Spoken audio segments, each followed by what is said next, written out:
बहुत साल पहले अंग देश में एक राजा राज करते थे। उस राजा के पास एक बेहद खूबसूरत तालाब था जिसमें कई सारी मछलियां हुआ करती थी। उन मछलियों की देखभाल के लिए राजा ने एक मछुआरे को काम पर रखा था। उस मछुआरे का स्वभाव बहुत अच्छा था। वह राजा की सभी आज्ञा का पालन करता था।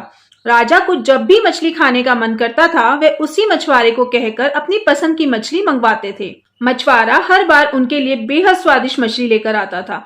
एक दिन राजा के मन में यह सवाल आया कि भला हर बार ये इतनी स्वादिष्ट और बढ़िया मछली कैसे पकड़ सकता है। तभी एक दिन राजा को अपने गुप्तचरों से पता चलता है कि मछुआरे को तो मछली ही नहीं पकड़नी आती, लेकिन फिर भी वह राजा के लिए मछली पकड़ के लेके आता है। एक दिन राजा ने सोचा कि क्यों ना इसकी जांच की जाए कि मछुआरा मछली कैसे पकड़ता है। राजा ने तुरंत दास को आदेश देकर मछुआरे को बुलवाया और कहा, सुनो, आज तुम मेरे लिए तालाब की सबसे बड़ी मछली पकड़कर लेकर आओ। मेरा मछली खाने का बहुत मन हो रहा है।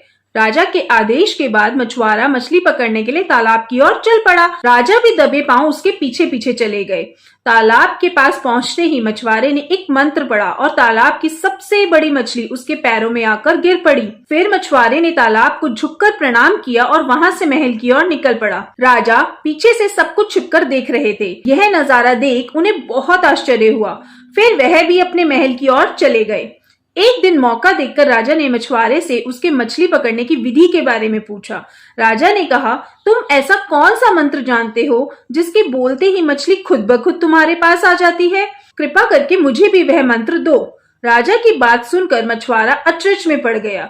उसने कहा, क्षमा कीजिए महाराज, मैं इस मंत्र का उच्चारण आपको नहीं सिखा सकता। राजा शांत नहीं बैठे। वह मछुआरे से बार बार मंत्र सीखने की जिद करने लगे। अंत में मछुआरा मजबूर हो गया और उसने राजा को वह मंत्र सिखा दिया।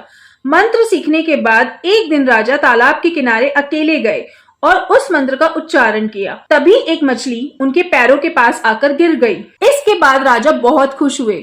उनकी खुशी का कोई ठिकाना ही नहीं रहा। वे सबको यह बात बताना चाहते थे।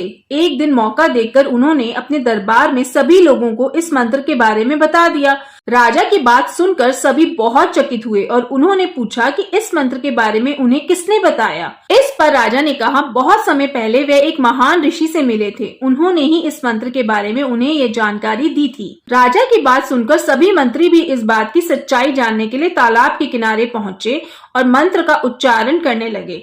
मंत्रियों के द्वारा कई बार मंत्र बोले जाने पर भी एक भी मछली तालाब से नहीं निकली। इस वजह से राजा को सभी मंत्रियों के सामने काफी शर्मिंदा होना पड़ा। इसके बाद वह उस मछुआरे पर गुस्सा होने लगे और उसे सजा सुनाने का आदेश दिया। तभी तालाब से अचानक एक आवाज आई, सुनो राजन, तालाब से एक भी मछली नहीं निकली। इसमें मछुआरे का कोई दोष नहीं है, बल्कि इसमें गलती तुम्हारी है। तुमने अपने गुरु को गुरु नहीं माना जिसने तुम्हें ये मंत्र सिखाया, इसलिए मछली तालाब से नहीं निकली। अगर तुम अपने गुरु को स्वीकार करते तो ऐसा नहीं होता। तालाब की बात सुनकर राजा को अपनी गलती का एहसास हुआ। उसने तुरंत मछुआरे से माफी मांगी और उसे अपने गुरु के रूप में स्वीकार किया। इसके बाद वह मंत्र काम करने लगा और राजा भी खुश हो गया। इस कहानी से हमें यह सीखने को मिलता है कि इंसान को कभी झूठ नहीं बोलना चाहिए और ना ही अपने गुरु का अपमान करना चाहिए।